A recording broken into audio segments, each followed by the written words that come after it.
Negative, Kyung-soo said. We'll find another way. There isn't time, sir, Taesung said. He was all the Battle of Velik Prime was over. In the silence that followed, people began to count the cost. Human casualties were 3,200 personnel dead, 47 ships damaged and 2 destroyed. The Sejong's promise and a destroyer that had taken a direct hit protecting civilian vessels. The Krath had lost everything. 498 ships destroyed. Over 80,000 warriors dead. Their invasion force on the ground had been eliminated or captured, but the Velik had survived. 4.2 billion people who would have died were still alive, and that made all the difference. Admiral Kyung-soo stood on the bridge of the Indomitable Dawn, watching the planet below. The fires were still burning, but human and Velik emergency teams were working together to put them out. Medical ships were landing, bringing supplies and personnel, including Dr. Sung-ho and his staff. Admiral, Yoonji approached. The Galactic Council is demanding we speak with them. Kyung-soo nodded tiredly. Put them through. The holographic display activated. The council chamber was in chaos. Ambassadors from dozens of species were shouting at each other. The Threen representative was trying to restore order and failing. Admiral Kyung-soo, the Threen ambassador, finally managed to speak over the noise. What you've done here is unprecedented. You've destroyed a sovereign fleet, occupied a contested world, violated countless treaties and laws. We saved 4 billion lives, Kyung-soo said quietly. If your laws prevented that, then your laws are worthless. You cannot simply decide which laws to follow. You're right, Kyung-soo agreed. But you also can't ignore genocide and call it politics. The Krath were killing millions. You knew it. You did nothing. So we did. An ambassador from a small species called the Polari stood up. The Threen are afraid. We all are. You've revealed military power that dwarfs anything we imagined. How do we know you won't use it against us? It was a fair question. Kyung-soo had been expecting it. Because we didn't build this fleet to conquer. We built it to survive. After the Vorn attacked Earth, we learned a hard lesson. The galaxy is dangerous. Peace is fragile. We decided we would never be helpless again. And yet you hide this fleet for over a century, another ambassador said. That seems like preparation for war. It was preparation for survival, Kyung-soo corrected. We hoped we would never need it. We hoped the council would maintain peace. But when that peace failed, when innocent people were dying, we couldn't just watch anymore. Ambassador Ji-woo spoke from Earth. The council talks about laws and treaties. But what about morality? What about basic decency? You had the power to stop the Krath months ago. You chose not to because the Velik couldn't offer you anything valuable. Their lives didn't matter to you. The chamber fell silent. It was an uncomfortable truth that no one wanted to acknowledge. Earth is proposing a new framework, Ji-woo continued. One where protecting innocent lives matters more than political convenience. We call it the Soul Doctrine. It has 5 principles. She pulled up a document on the central display. Kyung-soo had helped write it during the journey to Velik Prime. They had known this moment would come. First, humanity will defend those who cannot defend themselves, regardless of politics. Second, we will not conquer or colonize. Third, we will share defensive technology with peaceful nations. Fourth, we will respond to aggression with overwhelming force, but always offer mercy to those who surrender. Fifth, we claim no authority over others, only responsibility for our own actions. Madness, the Threen ambassador said. You cannot police the entire galaxy. We're not trying to, Ji-woo said. We're saying that when someone cries for help, we will answer, and we hope others will do the same. The debate continued for hours. Some species supported Earth's actions. Others condemned them. A few, quietly, began to reach out about defense treaties and technology sharing. Down on Velik Prime, Captain Bora walked through the ruins of Serenity's Rest. Her Marines were helping with rescue efforts. They had found thousands of Velik hiding in basements and tunnels. Scared, hungry, but alive, a young Velik approached her. It was a female, an artist named Ilara. She carried a sketch pad and looked at Bora with huge, expressive eyes. Why did you come? Ilara asked. Your people are so far away. We can offer you nothing in return. Why did you risk your lives for us? Bora was quiet for a moment. She thought about her answer carefully. Because someone needed to. Because we remember what it's like to be afraid and helpless. Because doing nothing would have meant becoming something we didn't want to be. What's that? People who only care about themselves. Ilara began to sketch. Her hands moved quickly, capturing Bora's face, her armor, the ruins around them. I want to remember this. I want everyone to remember what you did for us. Weeks later, Ilara's artwork was revealed. It was a massive sculpture placed in the center of the rebuilt capital. It showed human soldiers standing protectively around Velic children, their weapons lowered but ready. She called it the Protectors. Within months, copies were being made across the galaxy. It became the most famous piece of art in known space. Dr. Sung-ho worked 18-hour days treating the wounded. His field hospitals were full of Velic civilians suffering from injuries, malnutrition, and trauma. But he also treated captured Krath soldiers. Some of his staff objected. "Why are we helping them?" a nurse asked. "They're the enemy. They killed millions." Sung-ho looked at the Krath soldier on the table in front of him. The warrior was young, maybe 20 in human years, scared and in pain, because they're injured and in our care, because we don't get to choose who deserves medical treatment. That's not how this works. He finished bandaging the Krath's wounds and moved to the next patient. Behind him, the young warrior watched with confused eyes. No one had ever shown him mercy before. The prisoners of war became an issue. There were over 5,000 Krath soldiers in custody.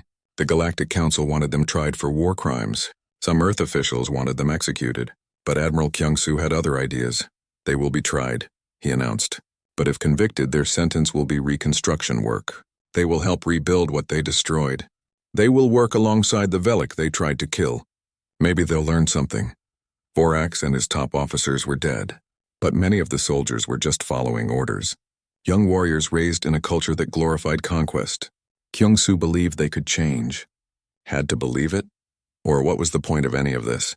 The political situation continued to develop. The Galactic Council was splitting into factions. Some species, like the Velic and several other smaller nations, formed what they called the Alliance of the Grateful. They supported Earth and wanted closer ties. The Threen hegemony and other major powers formed the Traditionalist bloc. They saw Earth as dangerous vigilantes who threatened galactic stability. In the middle were the Pragmatists, nations that publicly condemned Earth's actions but privately began negotiating defense treaties. They wanted access to human military technology and training. Earth found itself at the center of galactic politics for the first time. Ambassador Jiwoo worked constantly, meeting with representatives, negotiating deals, defending Earth's actions. She was exhausted but determined. One day, a delegation from the Velic government came to the Indomitable Dawn. They asked to speak with Admiral Kyung-soo. He met them in a conference room, along with Commander Eunji and Captain Bora. The Velic leader was an elderly female named Sila. She had lost her entire family in the attack. "Admiral, we want to thank you. Words seem inadequate, but we don't know what else to offer." Kyung-soo shook his head. "You don't owe us anything. We did what was right. But you lost people. That captain who sacrificed himself, Tae-sung, and the others who died. They gave their lives for strangers. They gave their lives for what they believed in," Kyung-soo said. "That's worth more than any payment." Sila reached into her bag and pulled out a small crystal. "This is a memory stone. In our culture, we use them to preserve important moments. I've recorded everything that happened here. The attack, the rescue, the rebuilding. I want you to have it, so humanity never forgets what they did here." Kyung-soo took the crystal. It was warm in his hand. "Thank you." 6 months passed. Velic Prime was rebuilding. The scars of war remained, but life was returning to normal. Human engineers helped construct new buildings. Human farmers helped restore the agricultural systems. Human teachers helped traumatized children learn to feel safe again. The Guardian Fleet, as it was now called, remained deployed throughout the region. They patrolled neutral space, responded to distress calls, and protected merchant vessels from pirates. But maintaining the fleet was expensive. Earth's economy strained under the cost, and the soldiers were tired. Most had been deployed for months without leave. Admiral Kyung-soo began rotating crews back to Earth for rest. Commander Eunji was promoted to admiral and given command of the Second Fleet, a new formation designed to cover areas the First Fleet couldn't reach. She was proud but also worried. The fleet was spread thin. If a major threat emerged, they might not be able to respond effectively. Captain Bora returned to Earth on leave. She was hailed as a hero, parades, medals, interviews, but she felt hollow inside. At night, she dreamed about... The Kaleth Syndicate had operated in the shadows of galactic society for over a century. They were criminals, smugglers, and assassins. They dealt in illegal weapons, stolen technology, and slaves. The Galactic Council knew they existed but had never been able to stop them. The Syndicate was too careful, too well-connected, too powerful. Then Earth became the galaxy's protector, and the Syndicate made a mistake. They thought humanity wouldn't care about crime. They thought Earth's fleet was only concerned with big threats like the Krath. So the Syndicate began raiding human-protected worlds, stealing supplies and kidnapping people for ransom. They were very, very wrong. Commander Yunji received the first report while reviewing fleet deployments. A merchant convoy under human escort had been attacked. 3 ships destroyed. 200 people missing. The attackers were identified as Kaleth Syndicate. "They're testing us," she said to her staff, "seeing if we'll respond to something smaller than a military invasion. What should we do?" Her tactical officer asked. Yunji smiled. It was the same cold smile she'd worn before the Battle of Velic Prime. "We show them that all crime is unacceptable. Get me Agent Yejun." Yejun was a spy, though his official title was intelligence operative. He had been working undercover for 3 years, infiltrating criminal organizations across the galaxy. He wore normal clothes and could blend in anywhere. Right now, he was on a station in the Obsidian Nebula, pretending to be a weapons dealer. The communication came through his hidden earpiece. "Yejun, this is Admiral Unji. We need your current intelligence on the Syndicate." Yejun was sitting in a bar surrounded by criminals. He took a drink and responded quietly, barely moving his lips. "They're planning something big. I've heard rumors about a central base, somewhere in this nebula. I'm trying to get more details." "How long?" 2 days. "Maybe 3. "You have one," Yunji said. "After that, we're coming in." Yejun finished his drink and left the bar. He had work to do. Over the next 20 hours, he called in favors, bribed contacts, and followed leads. Finally, he got what he needed: the location of the Syndicate's main base, hidden inside an asteroid deep in the nebula. He transmitted the coordinates to Yunji and got out of the area. 12 hours later, the human fleet arrived. The Obsidian Nebula was a dangerous place. Dense gas clouds interfered with sensors. Radiation from nearby stars played havoc with shields. It was the perfect place to hide. But humanity's sensor technology was decades ahead of anything the Syndicate expected. Yunji's fleet found the base easily. It was built inside a hollowed asteroid, heavily fortified with weapons and shields. Intelligence suggested over 5,000 Syndicate members were inside, including the leadership. "We could destroy it from orbit," the tactical officer suggested. "One kinetic strike and the whole base collapses." "No," Yunji said. "There are likely prisoners inside. We do this surgically. Special Forces insertion. We capture the leadership alive." She contacted Captain Bora, who was back on duty after her leave. "Captain, we have a mission for you." Bora assembled a team of 200 Marines. They were the best of the best, trained in close-quarters combat and hostage rescue. They wore light armor for speed and carried non-lethal weapons in addition to regular firearms. The insertion was done using stealth shuttles that could avoid detection. They landed on the asteroid's surface and cut through the outer hull. Then they were inside, moving through dark corridors lit only by emergency lights. The Syndicate was caught completely off guard. They had sensors watching for ships, but they never expected anyone to land on the asteroid itself. Bora's team moved like shadows using night vision and thermal imaging to track enemies. They found the prisoners first, 300 people from a dozen species locked in cells and starving. Bora's team freed them and sent them back to the shuttles under guard. Then they continued deeper into the base. The Syndicate leadership was in a command center at the asteroid's core. They were having a meeting when Bora's team breached the door. Stun grenades, flashbangs, non-lethal rounds. Within 30 seconds, the entire leadership was unconscious and in restraints. The operation took 4 hours from start to finish. 0 casualties on the human side. The Syndicate was completely dismantled. Their records were seized, revealing operations across the galaxy. Yunji shared the intelligence with every nation that wanted it. The message was clear. Humanity didn't just fight wars. They fought crime too. Nowhere was safe for those who preyed on the innocent, but not everyone on Earth was happy with this new role. Protests began in major cities. Peace activist Sora led demonstrations demanding Earth withdraw its military from galactic affairs. "We've become an empire," she shouted at rallies. We're imposing our will on others, deciding who lives and dies. This isn't what humanity should be. The protests grew larger. Millions of people participated. They didn't want Earth to be a military power. They wanted to go back to the quiet life they'd had before.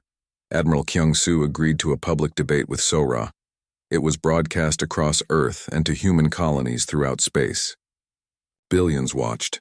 You say we've become an empire, Kyung-soo began. But we're not conquering anyone. We're not taking territory. We're protecting people who can't protect themselves. But who gave you that right? Sora demanded. Who made Earth the galaxy's police force? No one gave us the right. We took the responsibility. There's a difference. Is there? You're still using force to impose your values on others. Kyung-soo was quiet for a moment. Let me ask you something. The Valak were dying.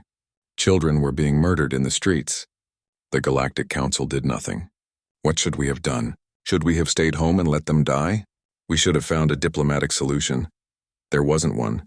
We tried. The Krath weren't interested in talking. They were interested in genocide. Sora looked frustrated. I understand why you did what you did. But where does it end? Will Earth fight every battle? Stop every crime? We can't save everyone. You're right, Kyung-soo said. We can't save everyone. But that doesn't mean we shouldn't try to save anyone. The moment we stop questioning ourselves, the moment we stop caring about the cost, that's when we become tyrants. But as long as we're having this debate, as long as people like you are holding people like me accountable, we're still on the right path. The debate didn't solve anything, but it was important. It showed the galaxy that Earth society was still free, that humans questioned their leaders and their choices, that they hadn't become the thing they fought against. Meanwhile, Intelligence Officer Hyun-woo was investigating a disturbing pattern. Multiple pirate attacks on human-protected convoys, mercenary raids on planets Earth had defense treaties with. At first, it seemed like normal criminal activity. But Hyun-woo noticed something odd. The attacks were too coordinated, too well-informed. He dug deeper, tracking money and communications. What he found shocked him. Several Galactic Council species were secretly funding these attacks. They were paying pirates and mercenaries to make humanity look weak or overextended. The trail led to the Threen Hegemony's intelligence division. They had been organizing the attacks for months, hoping to force Earth to withdraw from galactic affairs. Hyun-woo brought the evidence to Admiral Kyung-soo and Ambassador Ji-woo. They reviewed it carefully. This is an act of war, Kyung-soo said. They're attacking our allies and blaming criminals. If we accuse them publicly, they'll deny everything, Ji-woo said, and some council members will believe them. We need to be smart about this. They decided on a strategy. Ji-woo would present the evidence to the Galactic Council, but frame it as a question rather than an accusation.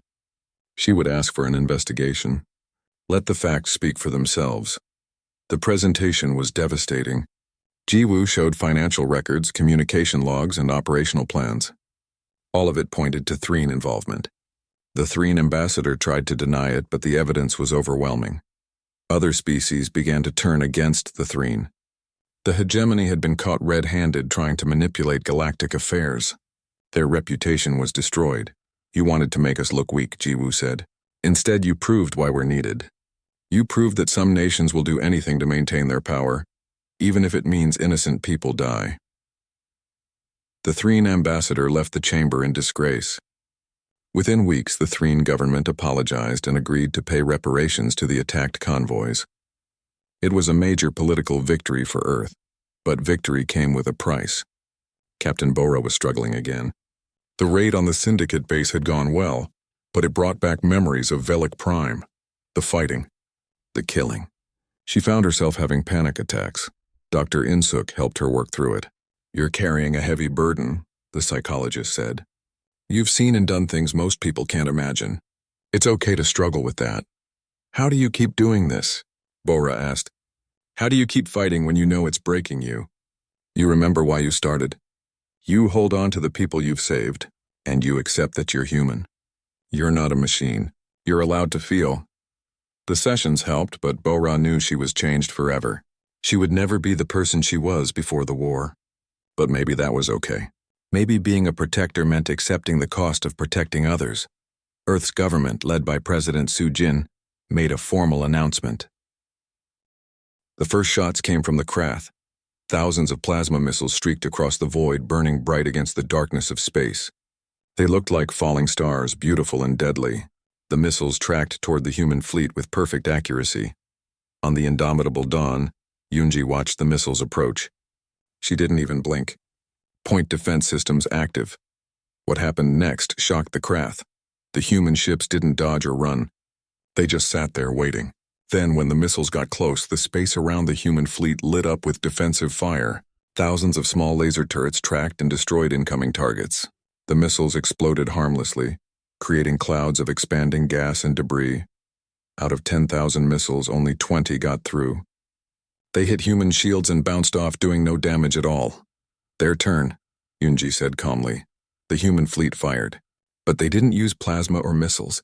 Instead, they launched kinetic kill weapons. Simple tungsten rods, each one the size of a telephone pole. But these rods were accelerated to 30% of light speed by magnetic launchers. At that velocity, they didn't need explosives. Pure kinetic energy was enough. The rods hit the Krath fleet like the hammer of God. They punched through shields as if they weren't there. They tore through armor like paper. Each rod carried so much energy that when it hit a ship, the ship simply exploded. No fire, no slow death, just there 1 second, gone the next. In the first 60 seconds of battle, 150 Krath ships were destroyed. Thousands of Krath warriors died without even understanding what had killed them. On his command ship, Vorax stared at his tactical display in horror. His fleet was being torn apart, and they hadn't even scratched the humans. All ships evasive maneuvers. Scatter and regroup. But scattering was exactly what the humans wanted. As soon as the Krath formation broke apart, the human ships activated their cloaking systems. One moment they were visible on sensors, the next they were ghosts. The Krath couldn't see them, couldn't track them, couldn't fight them. The human fleet moved through the Krath forces like sharks through fish. They appeared, fired, and vanished again. More Krath ships died. The void filled with debris and bodies. Vorax realized he was losing, badly. He needed a new strategy. All ships fall back to the planet. Use the civilian vessels as shields. It was a desperate, cruel tactic. The Krath fleet retreated to orbit around Velic Prime, positioning themselves among the thousands of refugee ships fleeing the planet. Velic civilians trying to escape the genocide. If the humans fired now, they would kill innocents. On the indomitable dawn, Admiral Kyung-soo watched the Krath maneuver. His jaw tightened. They're hiding behind civilians. Cowards, Yunji spat. What are your orders, Admiral? Kyung-soo was silent for a long moment. This was the test. The moment that would define humanity's place in the galaxy. If they fired now, they would be no better than the Krath. But if they hesitated, they might lose the advantage. Do we have precision weapons ready? He asked. The graviton lances. But Admiral, we've never used them in combat before.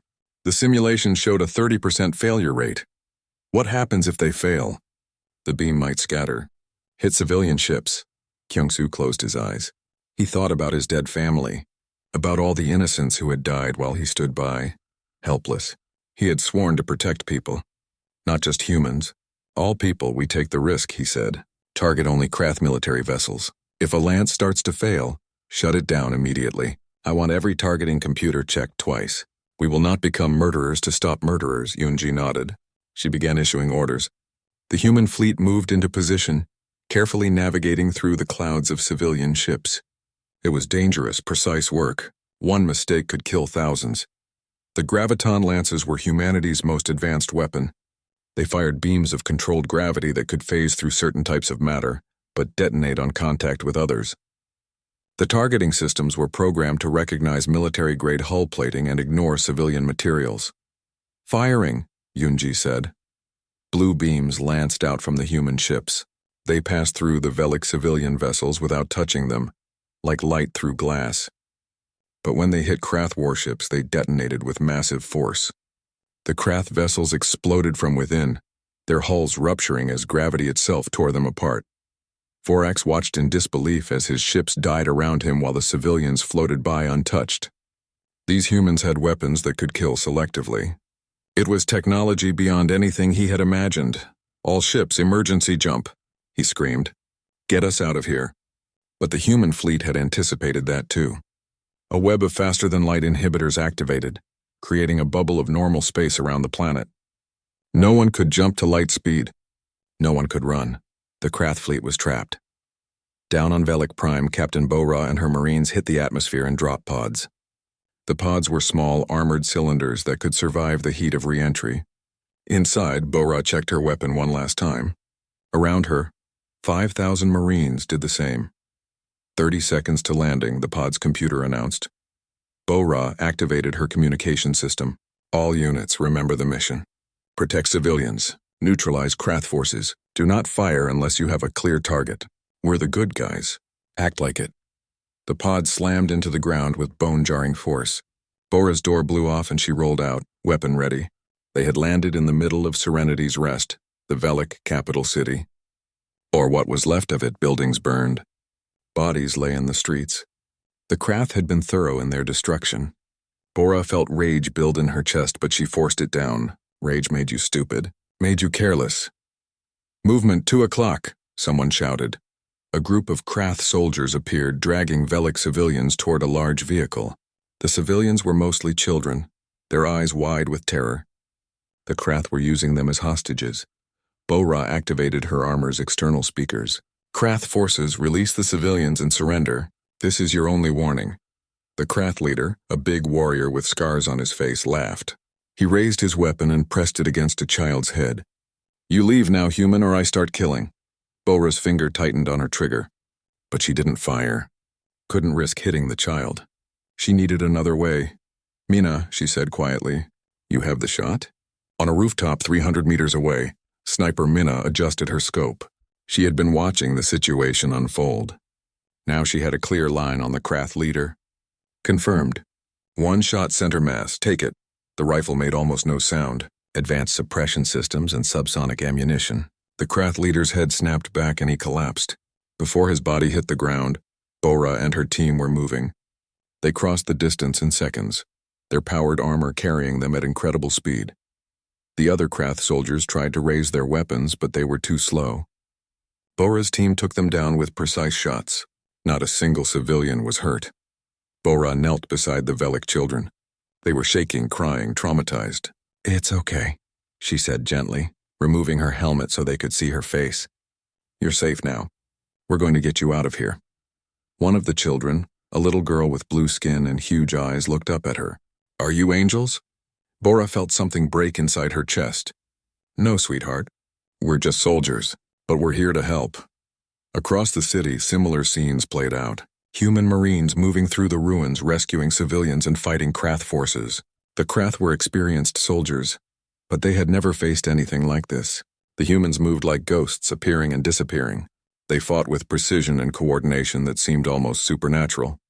Jae Hyun, a demolitions expert, brought down an entire building on top of an advancing Krath column. The timing was perfect. The Krath died, but the civilian structures around them remained intact. It was warfare as art form, precise and deadly. In orbit, the battle was nearly over. The Krath fleet was down to less than 100 ships. Vorax knew he had lost. His only option now was to hurt the humans as badly as possible before dying. Arm the planet killer, he ordered. His officers looked at him in shock. Commander, that weapon is forbidden by galactic law. Do it, Vorax screamed. If we can't have this world, no one will. The planet killer was a massive bomb designed to crack a world's crust. It would cause earthquakes, tsunamis, volcanic eruptions. Everything on Velik Prime would die. It took 5 minutes to arm. On the Sejong's promise, Captain Tae-sung's sensors picked up the energy signature. He recognized it immediately. He had studied weapons like this in the academy. His blood ran cold. They're arming a planet killer, he said. I need to warn the fleet. But the transmission took time to reach the human ships. By the time Admiral Kyung-soo received the warning, the planet killer was almost ready to fire. Can we intercept it? Kyung-soo demanded. No, sir, Yoonji said. It's too close to Vorax's command ship. We can't get a clean shot without risking detonation. Kyung-soo looked at the tactical display. Millions of lives hung in the balance. And then he saw it. The Sejong's Promise, the little merchant ship that had started all of this, was the closest vessel to Vorax. Tae-sung saw it too. He looked at Hana. She was crying, but she nodded. They both understood what needed to happen. Admiral, Tae-sung transmitted, I can ram it. Detonate the bomb early, away from the planet. The news spread across the galaxy like wildfire. Humanity had a fleet, a massive hidden armada that no one had suspected. Intelligence agencies scrambled. Governments panicked. The Galactic Council convened an emergency session for the first time in 50 years. On the bridge of the indomitable dawn, Admiral Kyung-Soo stood with his hands behind his back, watching the stars streak past. They would reach Velik Prime in 6 hours. 6 hours to prepare for a battle that would change everything. Admiral, Commander Yoonji approached him. She was young for her rank, only 42, but she had earned her position through brilliance and ruthlessness. The fleet reports all systems operational. We're ready, Kyung-Soo nodded slowly. Tell me about the Krath forces. Yoonji pulled up a holographic display. Red dots filled the space around Velik Prime. 500 warships, standard Krath configuration. Heavy cruisers, destroyers, and support vessels. They've set up a blockade around the planet. Nothing gets in or out. And their ground forces? At least 50,000 troops on the surface. They're systematically destroying the major cities. Current estimates put Velik casualties at 200 million and rising. Kyung-Soo's jaw tightened. 200 million. And the Galactic Council had called it a territorial dispute. He thought about his wife and daughter, dead now for 30 years. Killed in the Vorn attack on Earth. He had joined the military the next day. Had spent 3 decades preparing for this moment. What are our chances? He asked. Yoonji smiled. It was not a pleasant expression. Against 500 Krath ships? Admiral, we could do this with 300 of our vessels. We're bringing 3,000. It won't be a battle. It will be an execution. Don't underestimate them, Kyung-Soo warned. The Krath have been fighting wars for centuries. They're experienced. So are we, Yoonji said quietly. We've been training for this our entire lives. Every simulation, every war game. It's all been preparing us for this day. Kyung-Soo knew she was right. The Ghost Armada, as it had been called during construction, had been built with one purpose: to ensure humanity never faced extinction again. After the Vorn War, Earth's leaders had made a decision. Never again would humanity be weak. Never again would they beg for mercy. They had built this fleet in secret, hiding it from the galaxy for 150 years. Billions of humans had worked on the project. Hidden shipyards carved into asteroids, manufacturing facilities on distant moons, research stations in the outer dark. All of it secret, all of it waiting. Tell me about our weapons, Kyung-Soo said. Yoonji pulled up another display. We have standard plasma cannons, but ours are 3 generations ahead of anything the Krath have. Our shields can take hits that would vaporize their ships. We also have the experimental weapons. The kinetic kill systems? Yes, sir. Tungsten rods accelerated to 0.3 light speed. They'll punch through Krath shields like they're not even there. We also have graviton lances, antimatter torpedoes, and matter disruptors. And of course the cloaking technology. Kyung-Soo nodded. The cloaking systems were perhaps their greatest advantage. Humanity had cracked stealth technology decades ago. Their ships could appear and disappear at will. The Krath wouldn't even see them coming. A junior officer approached. Admiral, we're receiving a transmission from the Galactic Council. Put it through, Kyung-Soo said.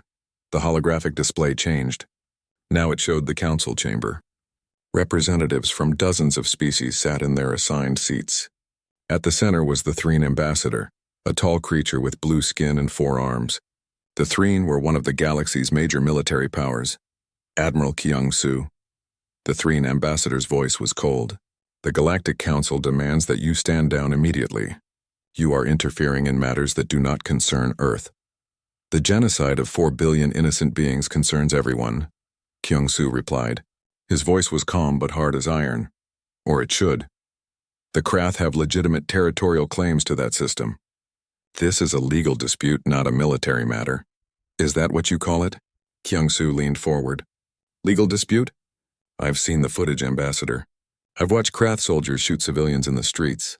I've seen them bomb hospitals and schools. If that's your idea of a legal dispute, then your laws are worthless. The chamber erupted. Dozens of ambassadors began shouting at once. The Threen representative raised his hands for silence. Admiral, you must understand the consequences of your actions. If you attack the Krath, you will be starting a war. A war that could spread across the entire galaxy. We're not starting anything, Kyung-Soo said. We're finishing it. The Krath have been killing and conquering for decades while you all watched. Someone needs to stop them. And you believe Earth has that right? I believe anyone with the power to stop evil has the responsibility to do so. You had that power, Ambassador. You chose not to use it. So we will, another voice spoke up. It was Ambassador Jiwoo speaking from Earth. The Council abandoned the Velic.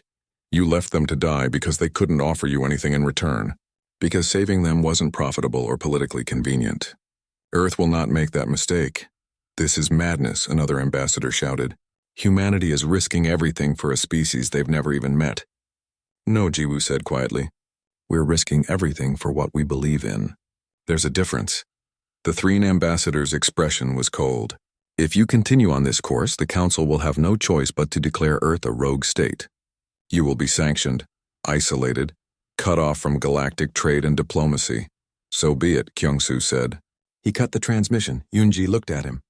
That could have gone better. It could have, Kyung-soo agreed. But it doesn't change what we have to do. How long until we reach Velic Prime? 5 hours, 30 minutes. Kyung-soo turned to address his bridge crew. They were all watching him, waiting. Send a message to all ships. Battle stations. I want everyone ready. Check every system twice. This is what we trained for. This is why we exist. Throughout the fleet, alarms began to sound. 3,000 ships prepared for war. Weapons were armed. Shields were raised. Fighters launched from carrier bays, forming protective screens around the larger vessels. In the Marine Bay, Captain Bo-Ra assembled her troops. She commanded the 7th Assault Division. 5,000 of humanity's finest soldiers. They wore powered armor and carried weapons that could punch holes through buildings. Listen up, she shouted over the noise. We're going in hot. Intelligence says the Krath have ground forces in every major city.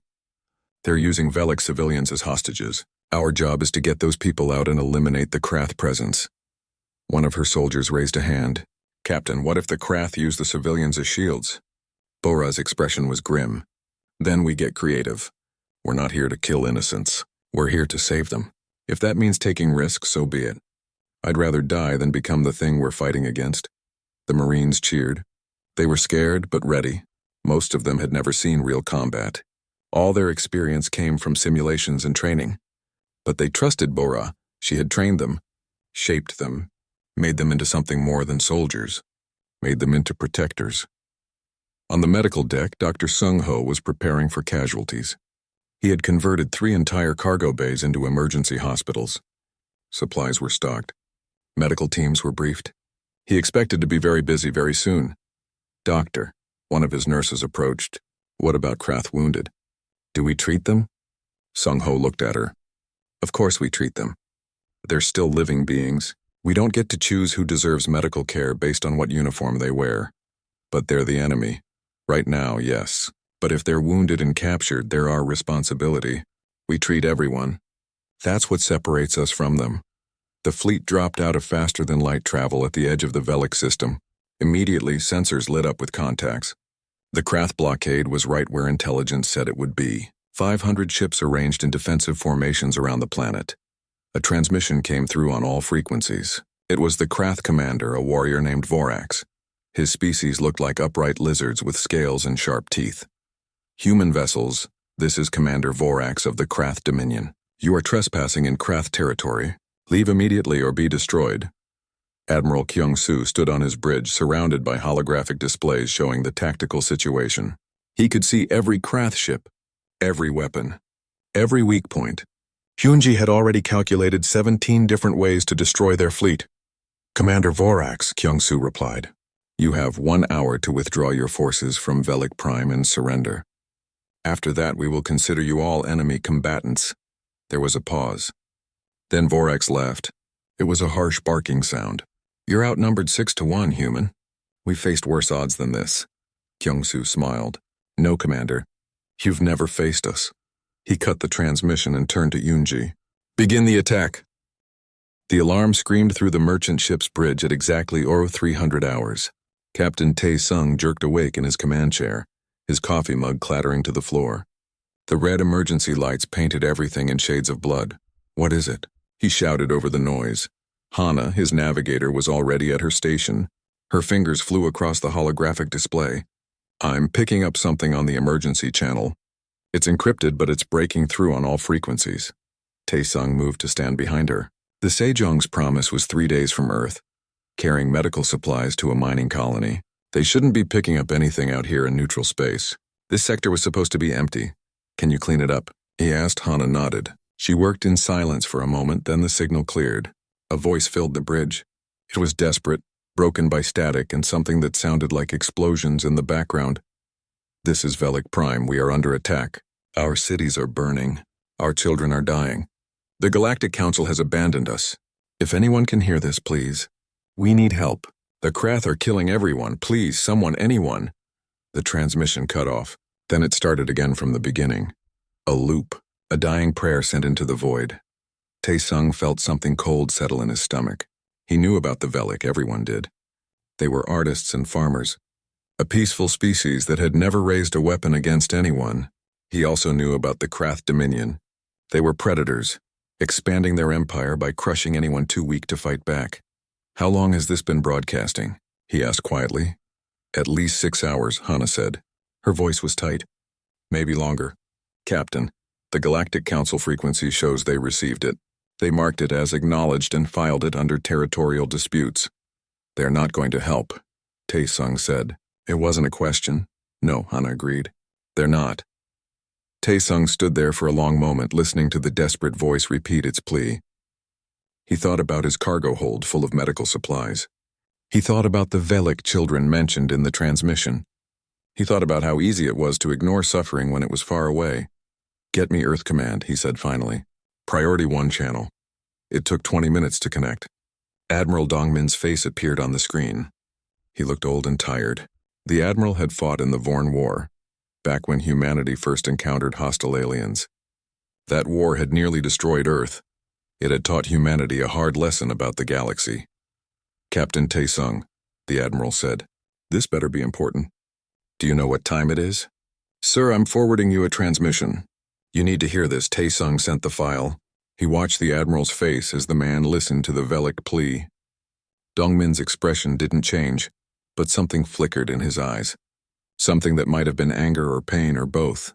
The Council, the Admiral asked. Filed and ignored, sir. Dongmin was quiet for a moment. Return to Earth, Captain, immediately. We'll need every ship we have. Sir? For what? You'll see, the Admiral said. Then he cut the connection. The journey back to Earth took 3 days. During that time, the Velik transmission kept broadcasting. Tae-sung listened to it for hours, unable to sleep. Hana tried to talk to him, but he waved her away. He needed to hear it. Needed to remember that those were real people dying while the galaxy watched. When they dropped out of faster-than-light travel at Earth, Tae-sung's screens lit up with warnings. His sensors were showing impossible readings. Ships, hundreds of them, thousands. All around Earth's moon, in the asteroid belt near Mars. Massive warships he had never seen before, bearing Earth's markings. What in the name of...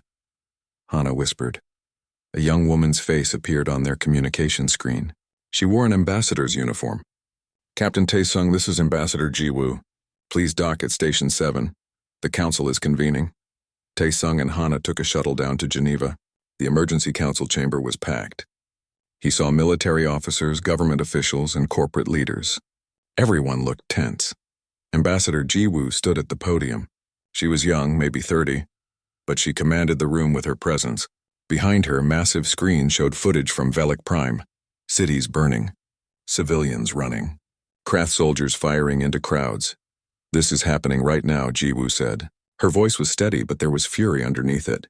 4 billion Velik are about to die. The Galactic Council has decided it's not their problem. They've decided that genocide is just a territorial dispute. Someone in the audience shouted, "We can't fight the Krath. We'll start a war." Ji-woo's eyes were cold. We've already been in a war. We just didn't know it. How many species have gone extinct while we stayed neutral? How many civilizations have the Krath destroyed while we told ourselves it wasn't our business?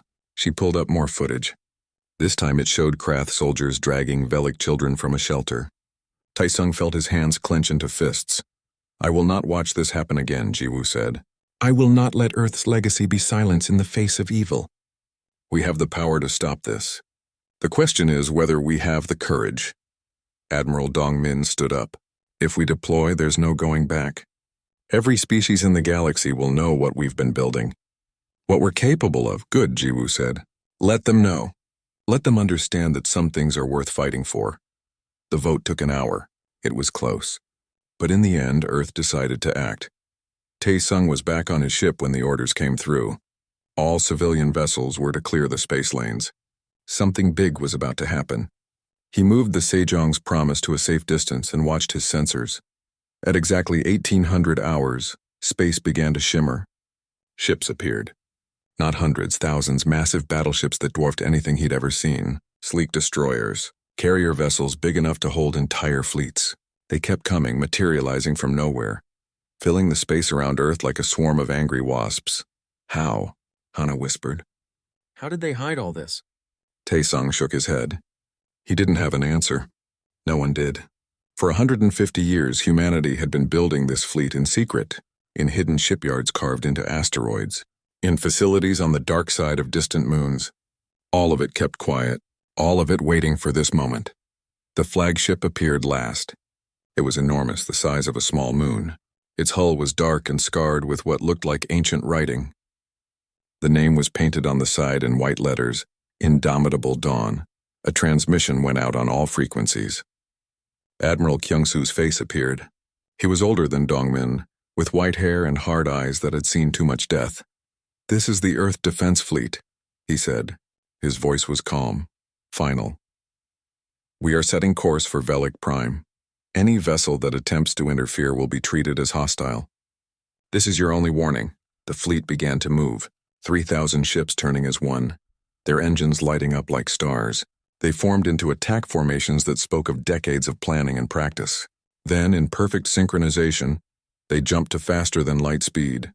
Tae-sung sat in his command chair, watching the empty space where the fleet had been. His hands were shaking. Somewhere in the distance, the Velik transmission was still broadcasting its desperate plea, but now finally someone was answering. "Set course for Velik Prime," he told Hana. "We're going too. Captain, we're a merchant ship.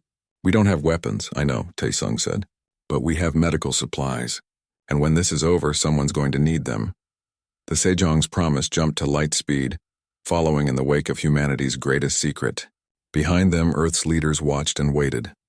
They had just revealed humanity's true strength to the galaxy. There would be consequences. But for the first time in 200 years, Earth had chosen to stand up. They had chosen to fight. The distress call from Velik Prime finally went silent. But it was too late to take back the cry for help. And it was far too late for the Krath to understand what they had awakened. Humanity was coming, and they were bringing hell with them.